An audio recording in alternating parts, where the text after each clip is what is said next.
شوہر اور سالی کے غیر ضروری تعلقات۔ میری بڑی بہن کے شوہر بیرون ملک میں ہیں، تقریباً 3-4 سال ہو گئے ہیں، ان کا کوئی بھی کام ہوتا ہے تو میرے شوہر سے کرواتی ہے، یعنی میری بڑی بہن کے شوہر، یعنی ان کی بہن ان کے شوہر سے جو بھی کام ہو گھر داری کا وہ کرواتی ہیں۔ کبھی خود بھی ان کے ساتھ چلی جاتی ہیں، پہلے میں نے کچھ نہیں کہا لیکن بعد میں مجھے کھٹکا ہوا تو میں نے اس سے منع کر دیا، لیکن اس کے باوجود یہ سلسلہ جاری رہا۔ کئی دفعہ میری شوہر سے لڑائی بھی ہوئی اس بارے میں، مگر وہ بولتے ہیں کہ ہمارا دل صاف ہے۔ اب میں بہت پریشان ہو گئی ہوں، مجھے کیا کرنا چاہیے؟ آپ نے غلطی کی ہے، کتنا بھی دل صاف ہو، سالی نامحرم ہے، بھابھی نامحرم ہے، ان کے ساتھ بے تکلف ہونا، ہا ہا ہو ہی گپیں لگانا، ان کے ساتھ شاپنگ کے لیے بازار میں جانا حرام ہے، ناجائز ہے، اسلام نے پابندی لگائی ہے۔ اس بحث میں اسلام آپ کو پڑھنے کی اجازت ہی نہیں دیتا کہ آپ کی نیت کیا ہے۔ یہ غیر مسلموں کے مسائل ہیں، وہ لوگ کیا کرتے ہیں، ایکچولی ہمارا دل صاف ہے اور ایکچولی کچھ نہیں ہوتا، یہ تو بھابھی تو بہن کی طرح ہوتی ہے اور سالی تو آدھی گھر والی ہوتی ہے وغیرہ وغیرہ۔ تو ان کا کلچر دیکھیں آپ کیا ہو چکا ہے، برباد ہو چکا ہے، گھروں میں کتنی بدکاریاں ہو رہی ہیں۔ تو اللہ تعالیٰ نے جب قرآن میں پابندی لگا دی کہ تمہاری بیوی ہے، اس کی بہن سے، وہ بہن تم سے پردہ فرض ہے، تو آپ کیوں اس سے فری ہو رہے ہیں؟ تو جب آپ کے شوہر آپ کے سالی جو ہے نا اس سے بے تکلف ہو رہے تھے، آپ کو ان کو ڈرانا چاہیے تھا اللہ کے عذاب سے۔ مرد یہ گڑبڑ کر رہے ہوتے ہیں کہ ہمارا دل صاف ہے، آپ بولے بھائی آپ کا دل صاف ہے یا نہیں ہے؟ آپ کوئی فرشتے نہیں ہیں، آپ کی شادی مجھ سے ہوئی ہے، میری بہن سے نہیں ہوئی، اور اپنی بہن کو بھی سیدھا کر دیں کہ تم کیوں اس سے فری ہو، کہ میرے شوہر سے تم کیوں فری ہو رہی ہو۔ تو یہ بحث ہی غلط ہے کہ دل صاف ہے یا خراب ہے، اسلام نے بیسک پر ہی پابندی لگا دی ہے۔ تو بھابھی پر بھی لازم ہے کہ وہ دیور سے پردہ کرے۔ الحمدللہ میں نعمت کے طور پہ بیان کر رہا ہوں، شو مارنے کے لیے نہیں، میں اس لیے بیان کر رہا ہوں کہ لوگ کہتے ہیں کہ یہ آج کل ممکن ہی نہیں ہے جوائنٹ فیملی میں پردہ۔ تو ہم 4 بھائی ہم گھر میں اکٹھے رہتے تھے، ہمارے والد صاحب کا گھر تھا، 200 گز کا گھر تھا، کوئی یہ بھی نہیں کہ 1000 گز کا کوئی بنگلہ ہو، 200 گز کے گھر میں ہم 4 بھائی اور چاروں کی زوجات بھی رہتی تھی۔ اللہ کا شکر ہے ہم نے کبھی ہماری بھابیاں ہمارے سامنے نہیں آ کے بیٹھی، ہم رہے ہیں کئی سال اکٹھے رہے ہیں، بھابیاں ہم سے پردہ کرتی تھی، میری زوجہ میرے بھائیوں سے پردہ کرتی ہیں، حالانکہ ہم سب بھائی بے تکلف ہیں، لیکن ایسا الحمدللہ نہیں ہوتا تھا، اب بھی نہیں ہوتا کہ بیٹھے ہوئے ہیں اور جناب فری ہو رہے ہیں، بھابھی سامنے آ کے بیٹھ گئی اور گپے مار رہے ہیں۔ ہمیں تو حیرانگی ہوتی ہے گھروں میں کیا ماحول چل رہا ہے، کیا بیہودگی والا ماحول ہے۔ تو بالکل غلط ہے، اس کو ٹھیک ہے، میں نہیں کہہ رہا کہ سارے غلط ہیں، کوئی بھابھی دیور سے بے تکلف ہو رہی ہے تو اس کی نیت خراب ہے، میں نیتوں پہ ڈاکے نہیں ڈال رہا، نہ میں شبہ کر رہا ہوں، لیکن اسلام نے ایک ضابطہ اصول بیان کر دیا ہے کہ نامحرم از نامحرم۔ آپ کی بہن ہے اس سے بے تکلف ہوں، اپنی خالہ سے پھپھی سے بے تکلف ہوں، اپنی بھانجی سے، بیٹی سے، سوتیلی بیٹی سے، یہ آپ کی بیٹیاں ہیں، پوتیاں، نواسیاں، یہ آپ کی اولادیں ہیں، اس کے علاوہ آپ کسی عورت سے فری نہیں ہو سکتے، ہا ہا ہو نہیں کر سکتے۔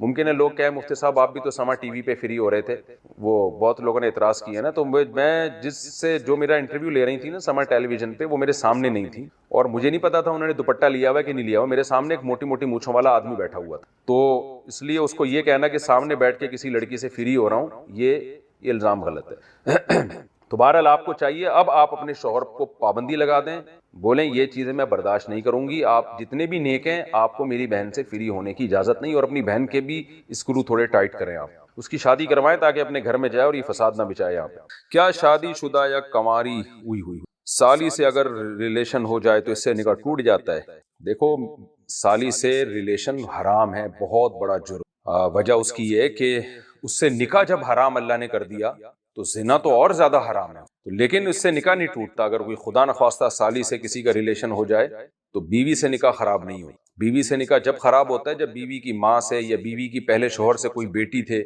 تھی، اس سے اگر اللہ نہ کرے کوئی ریلیشن ہو جائے، یا بیوی کا ریلیشن ہو جائے شوہر کے باپ سے، یا شوہر کا کوئی پہلی بیوی سے بیٹا ہے اس سے، تو پھر میاں بیوی کا ریلیشن خراب ہو جاتا ہے۔ لیکن آج کل یہ بے پردگی کی وجہ سے یہ عذاب ہو رہا ہے، سالی پر لازم ہے کہ وہ اپنے بہنوئی سے پردہ کرے۔ وہ فرماتے ہیں والذین یجتنبون کبائر الاثم، اللہ کہتے ہیں جنت میں جانے کے لیے یہ ضروری ہے کہ یہ وہ لوگ ہیں جو قیمت ہے نا جو ڈائمنڈ والی گھڑی کی، وہ اللہ بتا رہے ہیں یجتنبون کبائر الاثم، کہ یہ کبیرہ گناہوں سے بچتے ہیں۔ کتنا بڑا اللہ نے احسان کر دیا کہ چھوٹی موٹی خطائیں، ویسے ہی اللہ کہتے ہیں چھوٹی موٹی خطائیں میں یا تو دنیا میں یہ سزا دے دوں گا یا اپنی رحمت سے ویسے ہی معاف کر دوں گا، یا نمازوں سے معاف ہو جائیں گی، روزوں سے معاف ہو جائیں گی، تراویح سے معاف ہو جائیں گی، تلاوت سے معاف ہو جائیں گی، لیکن کبیرہ گناہ توبہ کے بغیر معاف۔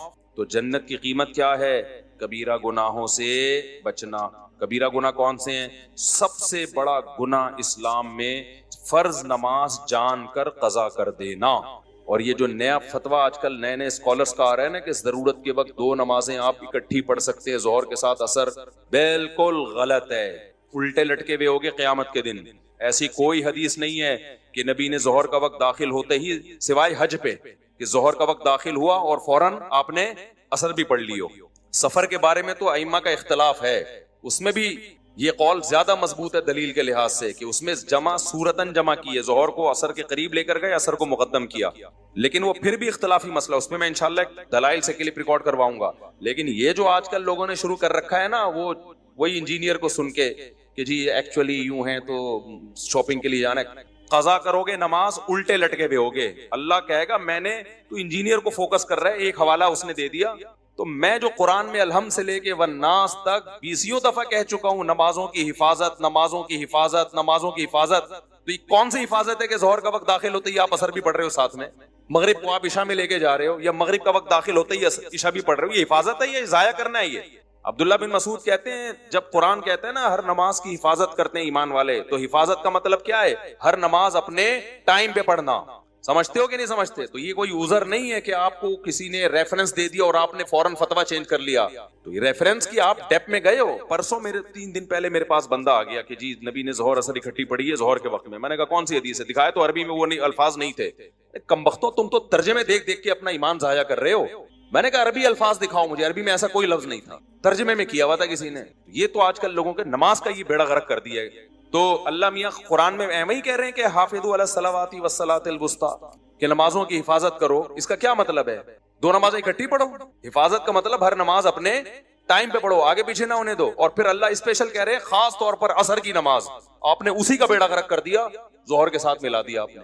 تو یہ قرآن کی یہ نصوص، میدان جنگ میں اللہ نماز کو ٹائم سے ٹالنے کی اجازت نہیں دے رہا، میدان جنگ. اور آپ شاپنگوں میں لوگوں کو کیا کہہ رہے ہو؟ اور کہہ رہے ہو اکیڈمی میں ایکچولی تھوڑا ہمارے بھی کبھی کبھار مصروف ہوتے ہیں. وہ جو عبداللہ بن عباس کی حدیث ہے نا، اس کا میں مطلب بتاؤں گا انشاءاللہ. اس میں بہت خیانتیں کی ہیں ترجمہ کرنے میں اور اس کی تفسیر کرنے میں. ان کے شاگرد نے اس کا کیا مطلب بتایا. ان کا شاگرد کہہ رہے عبداللہ بن عباس ظہر کو عصر کے قریب لے کر گئے اور عصر کو مقدم کیا. یہ ان کا شاگرد کہہ رہا ہے کہ میرا خیال ہے ایسے کیا. اس کا ترجمہ انجینئر صاحب نے کیا کہ کوئی حنفی بیٹھا ہوا تھا، اس نے یہ تعویل کر دی. پھر کہہ رہا ہے کہ میں عبداللہ بن عباس کو فالو کرتا ہوں، کسی اور کو نہیں. عبداللہ بن عباس نے یہ کب کیا کہ ظہر کا وقت داخل ہوتا ہی عصر پڑھ لی ہے، یا ظہر کو عصر تک قضا کیا ہے؟ کب کیا ہے؟ ان کا شاگرد جو بتا رہا ہے اس کو آپ کہہ رہے ہو کہ میں وہ حنفی تھا کوئی شاگرد. فضول قسم کی. جس آدمی کو انزائٹی کا پیشنٹ ہو، جس کو پتہ ہی نہیں کہ اونٹ پٹانگ پھینکے جا رہا ہے، اور میں اللہ کی قسم مجھے اس پہ تعجب نہیں ہوتا، وہ جو سامنے بیٹھے ہوئے مخنچو ہیں مجھے ان پہ تعجب ہوتا ہے. یار لپیٹنے کی بھی تو کوئی حد ہوتی ہے. تم اس سے پوچھ نہیں سکتے کہ حضرت یہ تعویل جو کہ ہے کہ ظہر کو مؤخر کیا عصر کو مقدم کیا، یہ کسی حنفی نے کی ہے یا عبداللہ بن عباس کے شاگرد نے کی ہے؟ شاگرد نے کی ہے. تو شاگرد استاذ کی بات کو زیادہ سمجھتا ہے یا 1500 سال کے بعد ایک جہلم میں بیٹھا ہوا انجینئر عبداللہ بن عباس کو زیادہ سمجھتا ہے؟ سمجھ میں آ رہی ہے بات کہ نہیں آ رہی؟ پھینکے جاؤ پبلک بیٹھی ہے کیچ کرنے کے لیے. ہمارے ایک استاذ تھے، اللہ ان کی مغفرت کرے اگر انتقال ہو گیا. استاذوں کے بارے میں ایسی بات کرنی تو نہیں چاہیے، لیکن اب کسی کو کیا پتا، وہ کرتے تھے اس طرح کی باتیں نا تو پھر طلبہ مذاق اڑاتے تھے. وہ کیا کرتے جب کلاس میں آتے نا تو اپنی تعریفیں بہت زیادہ کرتے تھے. وہ تھے قابل استاذ لیکن بہت زیادہ کرتے تھے. میں یوں ہوں، میں یوں ہوں، میں یوں ہوں، میں یوں ہوں، پھر بولتے رہتے. تو میں نے ایک دن ایک لڑکے کو دیکھا وہ یوں یوں کر رہا ہے بیٹھ پہ، یوں یوں یوں. میں نے کہا یہ کیا کر رہا ہے بھائی تو؟ وہ لڑکا بھی میں جانتا ہوں یہاں بیان میں بھی بیٹھا ہوا ہے، اب وہ تو ہمارا دوست اب تو بڑا ہو گیا، وہ بچے جوان ہو گئے اس کے، تو وہ یوں یوں کر رہے ہیں. میں نے کہا کیا کہہ رہے ہیں؟ یار یہ پھینک رہے ہیں، میں لپیٹ رہا ہوں. وہ پتنگ میں نہیں مانجا پھر میں لپیٹ رہا ہوں. اچھا یوں ڈیسک کے نیچے کر کے لپیٹ رہا ہوتا تھا. میں نے کہا یہ تو ایسا نہیں کرو یار. کہتے ہیں بھائی ایک دن ان کی تعریف ہم نے سن لی، 2 دن ہو گئے، 3 دن ہو گئے، یار اب اتنا دنیا میں نیک کہ یہی ٹیچر ایک پیدا ہوئے ہیں. ٹیچر واقعی قابل تھے لیکن بہت زیادہ کرنے لگے تھے نا، تو ہمیں بڑی ایسی آئی. تو اگلا پھینکے جا رہا ہے، آپ بیٹھ کے کیا کر رہے ہو؟ لپیٹے. نبی حضرت صفیہ کو بخاری میں ہے کہ گھر چھوڑنے کے لیے گئے، یعنی مسجد سے باہر نکل گئے. تم ترجمہ دیکھ لو اس کا، اور ترجمہ بھی غلط ہو سکتا ہے. عربی الفاظ تو دیکھو نا، تم علماء سے تو پوچھو. ظہر کے ساتھ عصر اکٹھی ہو رہی ہے، مغرب کو ڈیلے کیا جا رہا ہے، اور دلیل وہ عبداللہ بن عباس کی دی جا رہی ہے کہ میری امت حرج میں نہ پڑے. اور یہ بھی کہا جا رہا ہے کہ اگر ہر نماز اپنے ٹائم پہ ہی پڑھنی تھی تو اس میں آسانی کیا ہوئی؟ او بھائی آسانی اس میں ہے کہ آپ کو 2 نمازوں کے لیے 2 دفعہ آنا ہے، اب ایک ہی دفعہ میں 2 نمازیں نمٹ جائیں گی، تو یہ آسانی نہیں ہے، تو کامن سینس کی بات ہے۔ کسی دن کسی ضرورت سے امام صاحب یہ کریں کہ ظہر کو عصر تک لے گئے، عصر کے قریب ظہر پڑھ لی اور کہا عصر کا وقت داخل ہوتا ہے ایسے بھی پڑھ لیں گے، بڑی سہولت ہو جاتی ہے اس سے۔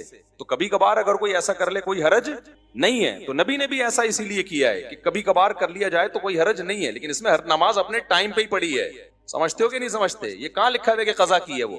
تو میں ان سے پورا کلپ ریکارڈ کرواؤں گا، تو ابھی تو صرف یہ بتانا ہے کہ ابھی جب آپ وہاں اکیڈمی میں بیٹھا کریں تو یوں یوں کر کیا کریں، جب بھی بولا کریں تو ٹھیک ہے، لپیٹنے کے لیے بہترین چیز ہے، صحیح ہے نا؟ باقی متاثر نہ ہوا کریں، یہ ریسرچ بھائی اٹ از کالڈ ریسرچ، وہ کوئی ریسرچ نہیں ہے۔ عبداللہ بن عباس سے سنن نسائی میں خود یہ تعویل منقول ہے کہ ظہر کو مقدم کیا، ظہر کو مؤخر کیا، عصر کو مقدم، اور دوسری کتابوں میں ان کے شاگرد کہہ رہے ہیں کہ ایسا کیا ہے، ان کو کہہ رہے ہیں وہ کسی حنفی نے بول دیا ہوگا میں تو ابن عباس کو فالو کرتا ہوں۔ ابن عباس کو آپ فالو نہیں کر رہے، آپ ابن عباس پر وہ چیز تھوپ رہے ہو جو آپ کی اپنی ذاتی رائے ہے، جس سے عبداللہ بن عباس بری ہیں۔ سمجھتے ہو گے نہیں سمجھتے؟ تو ہر نماز، کیونکہ مجھے لوگوں نے بتایا کہ دفتروں میں لوگ شروع کر دیے ظہر کے ساتھ اکٹھی عصر بھی پڑھ رہے ہیں، تو یہ اللہ جو کہہ رہا ہے عصر کی حفاظت کرو، اور میدان جنگ میں بھی اللہ نمازوں کے طریقے بتا رہا ہے، تو یہ اس تکلف کی کیا ضرورت تھی؟ یہ نماز اپنے ٹائم پہ پڑھو، ایک ہی چیز رہ گئی ہے۔ تو اس لیے اللہ نے کیا فرمایا؟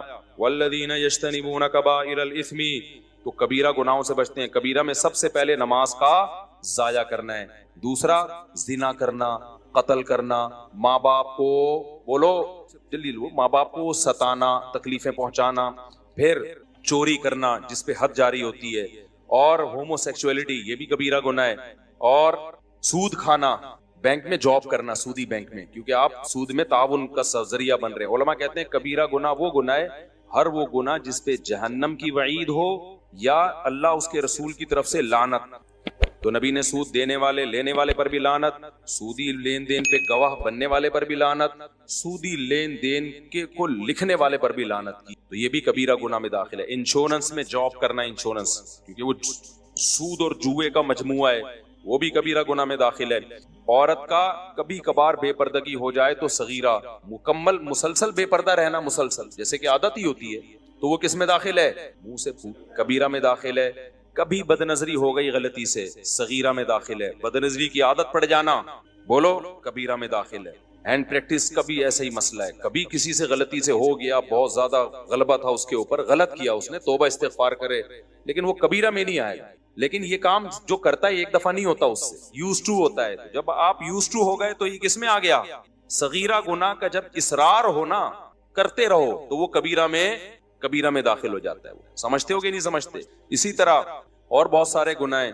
رشتہ داری توڑنا، ایک سال ہو گیا بہن سے بات نہیں ہو رہی، ایک سال ہو گیا سگے بھائی سے منہ بنایا ہوا ہے، پھپھو سے منہ بنایا ہوا ہے، خالہ، یہ جو محرم رشتے ہیں یہ ان سے صلہ رحمی فرض ہے۔ کبھی کبھار ہو جاتی ہے اونچ نیچ، اتنے لمبے عرصے کے لیے قطع تعلق کر لیتے ہیں، تو یہ بھی کس میں داخل ہے؟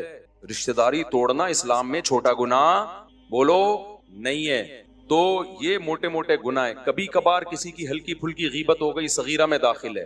غیبت کا تعلق اس سے ہے کہ غیبت کر کے اگلے کو ذلیل کتنا کر رہے ہو، تھوڑی سی انسلٹ ہوئی تو صغیرہ، بڑی انسلٹ ہوئی تو کبیرہ، سمجھ رہے ہو؟ اس کی مثال ایسے ہے، ایک آدمی نے کہیں ہلکا سا چھوٹا سا کوئی جرم کر لیا، معمولی سا، آپ نے دیکھ لیا اس کو، آپ نے لوگوں کو بتا دیا، اللہ نے اس پہ پردہ ڈالا ہوا تھا، آپ نے بتا دیا کہ یہ جو ہے نا گھنٹی بجا کے بھاگ رہا تھا، ایک مثال دے، تو اس سے کوئی زیادہ ذلیل نہیں ہو جائے گا سوسائٹی میں، تو یہ غیبت بھی صغیرہ کہلائے گی۔ لیکن آپ نے اس کو زنا کرتے ہوئے دیکھ لیا یا کوئی اور جرم کرتے ہوئے، اللہ نے اس کے گناہ پہ کیا ڈالا ہے؟ پردہ۔ تو اسلام بھی کہتا ہے کیا ڈالو؟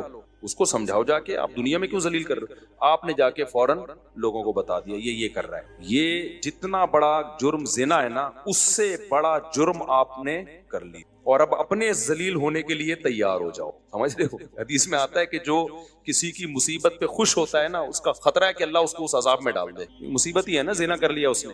آج میڈیا پہ کیسے چیزیں وائرل کرتے ہیں، خفیہ ویڈیو لیک ہو گئی، ہوٹل کی ویڈیو لیک ہو گئی، فلانے کی خفیہ ویڈیو لیک ہو گئی۔ کمال کی بات ہے، لیک ہونے والے کو کوئی برا نہیں کہہ رہا، لیک کرنے والے کو کوئی برا نہیں کہہ رہا ہوتا۔ کیا دنیا میں سارے ایسے ہیں کہ وہ ان کا کبھی کوئی چھپ کے کوئی گناہ ہی نہیں کیا انہوں نے؟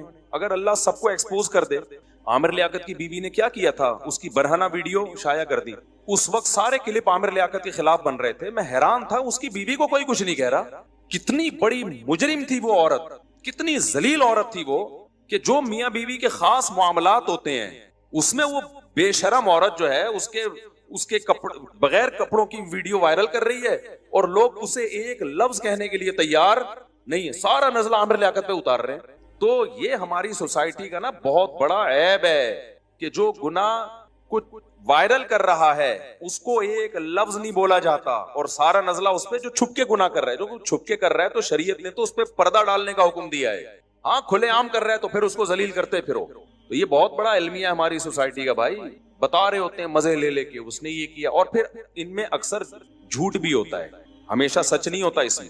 تو اس لیے اور خاص طور پہ طلاق کے بعد نا یہ ذہن میں رکھو, میاں بیوی ایک دوسرے پہ الزام لگاتے ہیں, ان الزاموں کو کبھی ویلیو نہ دیا کرو. شوہر کہتے ہیں میری بیوی غلط تھی اس لیے میں نے طلاق دے دی, بولو تو الو کا پٹھا ہے, جب دے دی ہے تیری بیوی نہیں ہے تو شرم نہیں آتی کسی اجنبی عورت کے بارے میں ایسی باتیں کرتا ہوا؟ بس نہیں اچھی تھی تو نے چھوڑ دیا نا, تو تیرا کام تھا کر لیا, اب کیوں بول رہا ہے کہ وہ ایسی تھی وہ ویسی تھی؟ میڈیا پہ جب بھی کوئی بغیرت آیا کرے نا طلاق دے کے بولا کرے میری بیوی نے یہ کیا اس لیے میں نے چھوڑا, اس بغیرت گالیاں لکھ کے دیا کرو. گالیوں کا اثر پڑتا ہے, آپ سمجھ رہے ہو کہ اس پہ اثر نہیں ہوگا, ہوگا اثر. جب گالیاں جائیں گی نا دبا کے, وہ پڑھے گا کمنٹس, اس کی نیندیں اڑیں گی, بولے گا میں نے غلط کر دیا. اور اسی طرح عورت اپنے شوہر پہ الزام لگا رہی ہو نا علیحدگی کے بعد, اس نے یہ یوں تھا, یہ یوں تھا, یہ یوں کرتا تھا, یہ لڑکیوں سے باتیں, اس کو بولو تو ایک نمبر کی کیا ہے, بے شرم. جب تیرا میاں نہیں ہے تو تجھے کیا لینا دینا؟